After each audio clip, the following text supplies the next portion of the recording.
Nos gastamos muchos videos la semana pasada contando todo sobre este señor, ¿se acuerdan? El gran Napoleón Bonaparte. Sus conquistas, sus estrategias, su personalidad. Vimos hasta cómo terminó sus días solito y aburrido en una isla. Todo después de haber sido el emperador y muy poderoso dueño de Europa. También vimos cómo en el Congreso de Viena se trató de volver la cosa como estaba antes, con reyes y sin igualdad. ¿Se acuerdan que les dije que la cosa no se iba a quedar así? Pues no, no se quedó así. En este video les voy a contar las reformas que hizo Napoleón en su imperio y que fueron muy, pero muy importantes, porque fueron reformas que aún hoy son importantes. Nosotros sabemos que aunque defendía las ideas de la Revolución Francesa, don Napoleón ejerció la autoridad casi absoluta, como un dictador. Su gobierno era centralista. Todo tenía que ser consultado aquí, a París, que es la capital de Francia, y era la sede del poder imperial. Era él quien escogía y destituía a su antojo a los funcionarios con el gran poder que tenía a nivel nacional, departamental y local. Era él, el mismísimo Napoleón, el que tenía la iniciativa para las leyes que además él mismo promulgaba. Óiganme, aunque el voto siguió existiendo y la gente podía seguir votando, ya no tenía el poder de decisión de antes. Les cuento, la realidad era que los nombramientos claves venían desde arriba, o sea, desde el primer cónsul y después del emperador. Nadie realmente escogía a las personas importantes. Todas estas prácticas nos muestran cómo Napoleón destruyó el poder del pueblo que quería la revolución. Pues ¿por qué? Todo quedaba sometido a los deseos de él. Oigan, ¿a dónde quedaban estas ideas? Las libertades tan sagradas de la Revolución Francesa. ¿Se acuerdan? La libertad, la igualdad, ¿dónde quedaban estas ideas? Pues ¿saben qué? Todo quedó en pura apariencia. Imagínense, todo era vigilado, incluidos los espectáculos públicos y las escuelas. ¿Se imaginan que a su escuela la vigilaran? ¿Que sus profes no pudieran dar clase tranquilos? ¿Que tuvieran ahí alguien espiándolos? ¿Les gustaba esto a los franceses que tanto habían luchado por su libertad? Pues parece que sí les gustaba. Sorprendente, ¿no? La gente se sometió a Napoleón, pues él era quien había logrado estabilizar la situación francesa.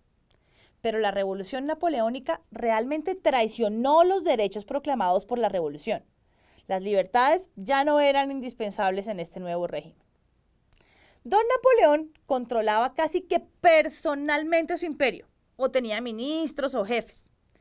Organizó un sistema de impuestos y finanzas muy ordenado. Estabilizó la moneda y pagó la deuda nacional, que era muy grande.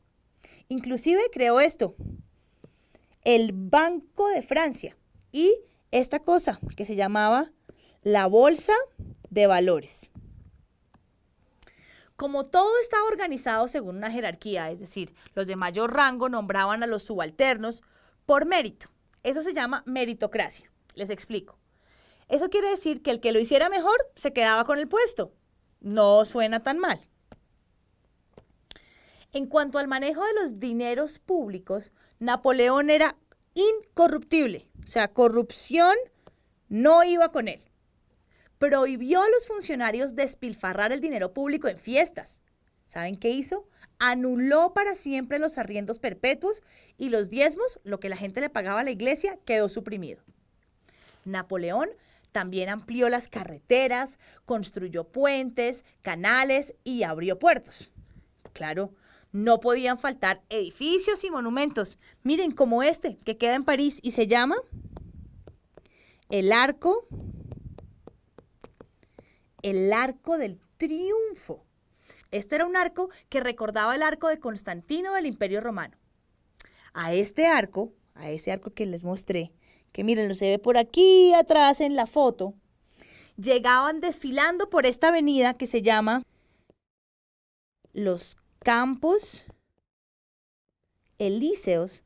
Por aquí venía desfilando el ejército de Napoleón después de sus triunfos militares, así como lo habían hecho los ejércitos romanos de la antigüedad.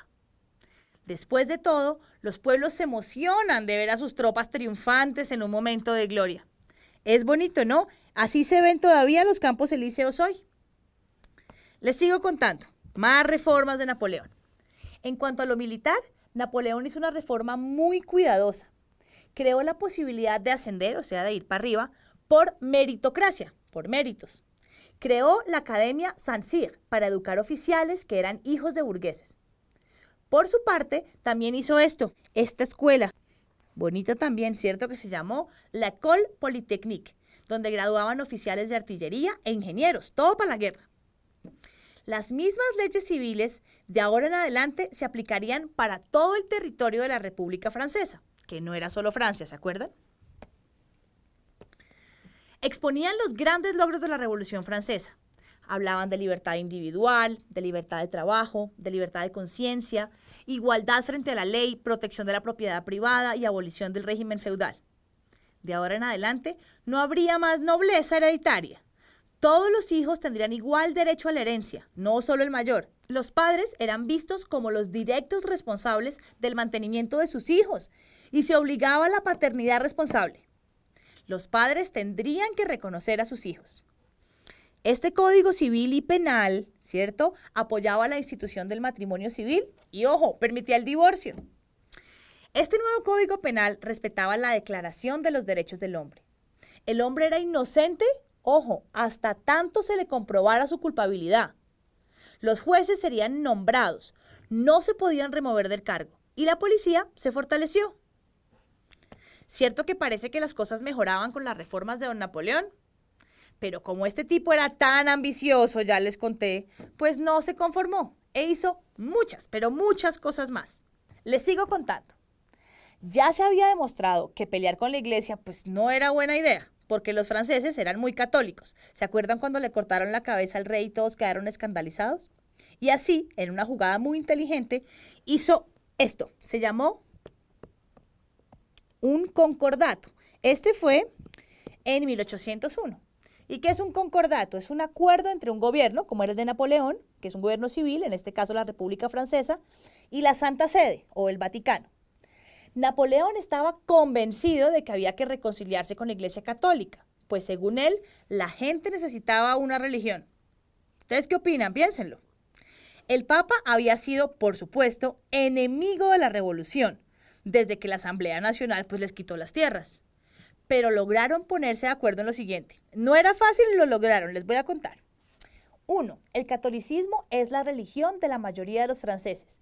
Sin embargo, no es la religión oficial del Estado, lo que permite la tolerancia religiosa a los judíos y protestantes. Podían hacer sus cosas tranquilos, sin que los molestaran. También acordaron que era prohibido publicar catecismo sin previa autorización del Estado. También este concordato obliga a los religiosos a jurar así fidelidad al primer cónsul, ojo, y no al Papa. La Iglesia renunció a reclamar las tierras que les habían confiscado durante la Revolución.